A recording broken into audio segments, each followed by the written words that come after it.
Պարոն Հարությունյան, երբ որ դուք ընտրվեք համայնքապետ, եկեղեցու դեմ արշավանքների մասով ձեր դիրքորոշումը ինչպիսին է լինելու։ Օրինակ, որ ձեզ դիմեն, ասեն թույլ տվեք, օրինակ, ինչ-որ գանք վերահանը գրավենք, միտինգ անենք վերահանի դեմ, դուք որպես քաղաքապետ։ Մենք բազմիցս հայտարարել ենք, որ Մայր Հայաստան կուսակցությունը սատարում է հայ առաքելական եկեղեցուն եւ մենք կանգնած ենք եկեղեցու կողքը։ Պարոն Հարությունյան, բայց այսօր իշխանությունները այսպես ընտրությունները պայքարում են նաև այս եկեղեցու դեմաշարի վրա, իրենք ասում են կտեսնեք մարդիկ մեծ ֆինանսային գտան ու դա եւս մեծ երաշխիք կտա եւս մեկ անգամ, որ եկեղեցու դեմ է կատարվում մարդիկ մեծ համաձայնին։ Այսինքն եթե ստացվի այնպես որ ԿՊ-ն հաղթի, սա նաև ներկայացնելու են համաձայնություն։ Ուրեմն տեսեք, ասեմ,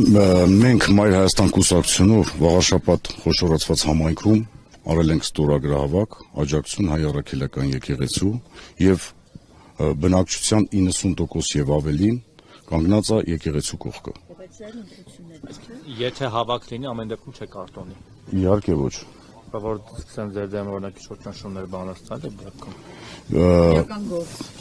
Նկատի ունեմ ժողովուրդ, տեսեք ոնց է, մենք գիտակցելով ենք գնացել այս ամեն ինչին։ Այսօր որ մասնակցում ենք վաղաշաբաթ խոշորացված համայնքի ընտրություններում, միանշանակ մենք գիտակցելով ենք գնացել եւ չենք սատարում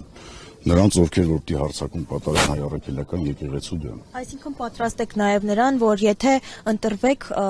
ձեր նկատմամբ մենք միշտ մեր հայ առաքելական եկեղեցու կողքն ենք, անկախ ամեն ինչից, անկախ ձեր նշած գործ սարքելուց, չգիտեմ ինչից, մենք սատարում ենք մեր եկեղեցուն։ Անկախ նրանից կաթողիկոսը զավակ ունի, չունի, այդ մեղադրանքերը կհաստատվեն, չեն հաստատվի։ Ժողովուրդ, անկախ նրանից, ով ինչ ունի, չունի, մենք մեր եկեղեցու կողքը կանգնած ենք։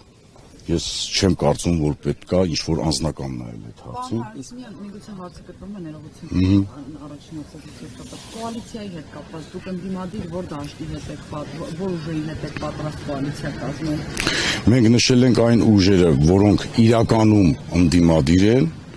մենք պատրաստ ենք, չենք բացառում մեր կոալիցիա կազմելը։ Տեղական քննարկում եղավ, չգիտեմ, հա, ի վերջո ընդդիմությունը հիմա էլ ասեն դստիկված ձայնը տվեցին, եթե չտայինք ասելու էին, չենք տալիս։ Այ կա ուժ, որին անվերապահ կա, որի հետ անվերապահ կգործակցեք։ Ընդդիմության մեջ չէ, առայժմ չունենք նմանատիպ ուժ, որ այսպես ասած անվերապահորեն մենք չունենք նմանատիպ։ Մենք դիտարկում ենք ընդհանուր ընդդիմությանը մի ուժ է սպահին, այսպես ասած, այն ուժերը, որոնք որ իրականում ընդդիմադիր են, մենք նորից եմ շեշտում, չենք բացառում մեր համագործակցությունը։ Ժողովուրդ, այդ ամենի մասին մի քանոր ուժ։ Իսկ եթե այդ փնտրտուքի մեջ ի վերջո չկարողանաք կողմնորոշվել, հնարավոր է ընդդիմությունը տապալի թեկոս իշխանությունը վերցնել է, եթե միասնական ուժերով հնարավորություն ունենա առավել ձայներ ունենալ, սակայն փնտրտուքը չստացվի, ուստի կպնդառներ իշխանությունը։ Մենք բոլորս գնում ենք ընտրության եւ ունենք մի նպատակ։ Իսկ ձեր ասածը ես բացառում եմ, որ մենք չկարողանանք ինչ-որ համաձայնության գանք։ Իսկ նախընտրական քարոզչության ընթացքում հնարավոր խախտումներ, ճնշումներ նկատել եք եւ այսօր արդեն ձեր վստահված անձինք ինչ են հաղորդում շտաբների տեղացիներից խախտումներ կան։ Ես ճիշտ ասած հələ չեմ գնացել մեր շտաբ, իսկ մեր մոտ ստեղ առայժմ այտենց ընտրախախտումներ չեն արձանագրվել մեծ նախընտրական քարոզչության ընթացքում։ Դե